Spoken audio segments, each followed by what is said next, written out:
ഒരു സമയത്ത് ഒരു വാർത്ത കേട്ടു ആട് 3D-യിലാണ് ഇറങ്ങുന്നത്. അപ്പൊ ആ രീതിയിൽ എന്തെങ്കിലും ചർച്ച വന്നിരുന്നോ, അതോ അത് മാറ്റിയതാണോ, വന്നിട്ട് മാറ്റിയതാണോ? കറക്റ്റ് ആട് 3D ചോദിക്കലും സൈജോടിനോട് വന്നിരുന്നു. അദ്ദേഹമായിരുന്നു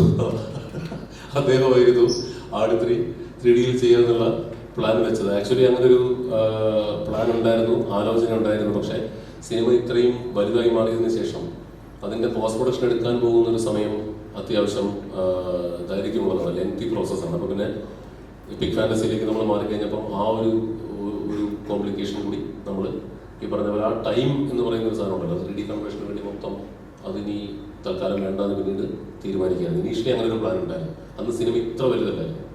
റൈറ്റിംഗ് സ്റ്റേജിൽ നമ്മളൊരു ബേസിക് സ്ട്രക്ചറേ ആയിട്ടുണ്ടായിരുന്നു. പിന്നെ നമ്മുടെ ഷൂട്ടും എല്ലാം നീണ്ടുപോയപ്പോൾ 3D എന്നുള്ള പ്ലാൻ സ്വാഭാവികമായും നടക്കാതെ വന്നു. പിന്നെ അത് ഡ്രോപ്പ് ചെയ്തു. തുടക്കത്തിൽ വർഷം എടുത്തല്ലോ. അപ്പൊ ആദ്യമുള്ള നടന്മാരെ തന്നെയാണ് നമ്മളിങ്ങനെ ചെയ്യുന്നത്. അപ്പം ഇവരുടെ ഇവർക്ക് ഓൾറെഡി തിരക്കുകളായി, ഇവർക്ക് സാമ്പത്തികമായിട്ട് പല സാലറിയൊക്കെ കൂട്ടിയിട്ടുള്ളവർ. അപ്പൊ ഇവരൊക്കെ എങ്ങനെയാണ് ബാർഗെയിൻ ചെയ്യാൻ, പൈസ കൂട്ടിയ ആൾക്കാരെ കുറപ്പിച്ചോ അതോ? ഞങ്ങളൊരു കുടുംബമാണ്, ഞങ്ങൾ ആടെന്ന് പറയുന്ന കുടുംബമാണ്. അവരുടെ തിരക്കുകളൊക്കെ ആടിന് വേണ്ടി മാറ്റിവെച്ച് വരും എന്ന് വിശ്വസിച്ച് തന്നെയാണ് ഈ പ്രോജക്റ്റിലേക്ക് ഇറങ്ങിയത്. അങ്ങനെ തന്നെ ഓരോ ആക്ടറും ഇതിനകത്ത് സഹകരിച്ചിട്ടുണ്ട്. ഇത് അവരുടെയും കൂടെ, അവർക്കും കൂടെ ഇഷ്ടപ്പെട്ട ക്യാരക്ടറാണ്, അവർക്കും കൂടെ വേണ്ട ക്യാരക്ടറാണെന്നുള്ളത് പിന്നെ വളരെ മുമ്പ് തന്നെ പ്ലാനിങ് 2024 ഫെബ്രുവരിയിൽ നമ്മൾ അനൗൺസ് ചെയ്ത് അന്ന് തൊട്ട് തുടങ്ങിയ പ്ലാനിങ് ആണ്. ഏകദേശം 8 മാസം മുമ്പ് തന്നെ നമ്മളെല്ലാവരോടും പറഞ്ഞിരുന്നു. ആ ഇരിക്കുന്ന സൈജു കുറുപ്പ് ഏകദേശം 4 പടം, ഇന്ന് മലയാളത്തിലെ ഏറ്റവും തിരക്കുള്ള നായക നടന്മാരിലൊരാളാണ്. അദ്ദേഹത്തിൻ്റെ 4 പടം മാറ്റി വെച്ചിട്ടാണ് അരപ്പടത്തിൻ്റെ പൈസയും വാങ്ങിച്ചിട്ട് ഈ പടത്തിന് വന്നിരിക്കുന്നത്. മെന്റൽ ബോണ്ടാണ്, ഞങ്ങളെല്ലാവരും തമ്മിലൊരു മെന്റൽ ബോണ്ടിലാണ് ഇത് വർക്ക് ചെയ്യുന്നത്. അങ്ങനെ ഞങ്ങൾ പണ്ടത്തെ മലയാള സിനിമയാണ് ഫോളോ ചെയ്യുന്നത്.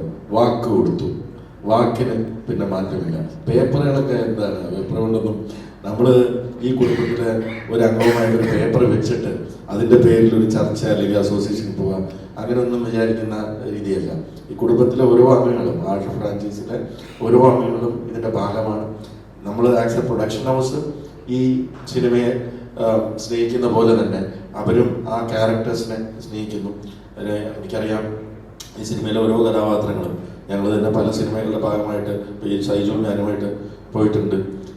എന്നെ ഷമീർ സാറേ എന്നും സൈജുവിനെ അബു എന്നാണ് വിളിക്കുന്നത്. ഞങ്ങൾ ചിലപ്പോൾ അറിയാതെ തിരിഞ്ഞു നോക്കാതെ പോകും. അപ്പോൾ ചോദിക്കും ജാടയാണോ, അപ്പോഴാണ് പോകും നമ്മളെയാണല്ലോ വിളിച്ചതെന്ന് പറഞ്ഞ് തിരിഞ്ഞു നോക്കിയിട്ടുണ്ട്. അപ്പം അത്രമാത്രം എന്നോട് ഇന്ദ്രൻ ചേട്ടൻ പറഞ്ഞിട്ടുണ്ട്, എത്രയോ സിനിമകളിൽ അഭിനയിച്ചിട്ടുണ്ട്, ഇപ്പം പോകുമ്പോൾ പലയിടത്തും പോകുമ്പോൾ ശശിയാചാര്യനെ വിളിക്കുന്നതെന്ന്. അപ്പം അതാണ് അതിൻ്റെ, അപ്പം അത്രയും മാത്രം അവർ സ്നേഹിക്കുന്നുണ്ട്. അതുകൊണ്ട് ഈ സിനിമയായിട്ട് വളരെ വളരെ നല്ല രീതിയിൽ എല്ലാ ആക്ടേഴ്സും ഓരോ, എനിക്ക് ജയസൂര്യ തൊട്ടിട്ട് വേറെ ഒരു സിനിമയും ജയസൂര്യ സിനിമയുടെ സമയത്ത് ചെയ്തിട്ടുള്ള 6 മാസം എന്ന് പറയുന്നത് 10 മാസത്തോളം ഷൂട്ട് പോയി, 10 മാസത്തോളം. അതിനുശേഷം ലുക്ക് ചേഞ്ച് ഉണ്ടായിരുന്നു. അതിൻ്റെ ഇടയിൽ നേരത്തെ മിഥുൻ പറഞ്ഞ പോലെ ഹോഴ്സ് റൈഡിങ് പഠിക്കാനായിട്ട് കുറേ സമയം അവരെടുത്തു. അതിൻ്റെ ഇപ്പോൾ പഴയ കാലത്തെ ഇപ്പം മേക്കപ്പിനും കോസ്റ്റ്യൂമിനും തന്നെ ഓരോ ദിവസവും 1-2 മണിക്കൂറൊക്കെ ഓരോ ക്യാരക്ടേഴ്സിന് എടുക്കാറുണ്ട്. അപ്പം അതിനൊക്കെ ഒരുപാട് സമയം, പിന്നെ ഈ ഇവരിട്ടിരിക്കുന്ന കോസ്റ്റ്യൂമൊന്നും അത്ര ഹെവി ലൈറ്റ് വെയിറ്റ് ഉള്ള സാധനങ്ങളൊന്നും അല്ല. ഞാനിടയ്ക്ക് ചോദിച്ചു, ഈ രാജാക്കന്മാരൊക്കെ പണ്ട് ഇങ്ങനെയായിരുന്നു, രാവിലെ എണ്ണീട്ട് ഇതൊക്കെ ഇട്ട് ഇങ്ങനെയാണോ ഇറങ്ങി നടക്കാറ്? ഈ സാധനം വെച്ചിട്ടാണ് ഇവരൊക്കെ യുദ്ധത്തിന് പോകുന്നത്. ആ തലയിലിരിക്കുന്ന ഹെൽമെറ്റിന് ഏകദേശം 3 കിലോയോളം ഭാരം ഉണ്ടാകും.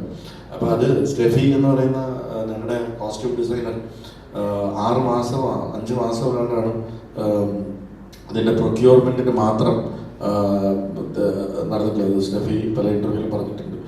രാജസ്ഥാൻ, ഡൽഹി, നോർത്ത് ഇന്ത്യയിൽ മൊത്തം, അതുപോലെ ഹൈദരാബാദ്, അങ്ങനെയുള്ള പല സിനിമകളിൽ നിന്ന് കൂടാതെ ഇന്ത്യയിലെ വലിയ ഇതവനാൽ പീരിയോഡിക് സിനിമ ചെയ്തിട്ടുള്ള മറ്റുള്ള കോസ്റ്റ്യൂം ഡിസൈനേഴ്സുമായിട്ടും കൂടെ കൺസൾട്ടൻ്റായിട്ട് വെച്ചിട്ടാണ് നമ്മളത് അവരുടെ നിന്നും കൂടെ ഒക്കെ ഫോളോ ചെയ്തിട്ടുണ്ട്. അപ്പം അത്രയും കഷ്ടപ്പെട്ടാണ് സിനിമ. 10 മാസത്തോളം എൻ്റെ ഷൂട്ട് നടന്നു എന്ന് പറയുമ്പോൾ തന്നെ എന്തുമാത്രം ആ ആക്ടേഴ്സ് ഈ സിനിമയെ സ്നേഹിക്കുന്നുണ്ടെന്നുള്ളത് അറിയാം. സോ ബോണ്ടും കാര്യങ്ങളൊന്നുമില്ല, വാക്കാണ്.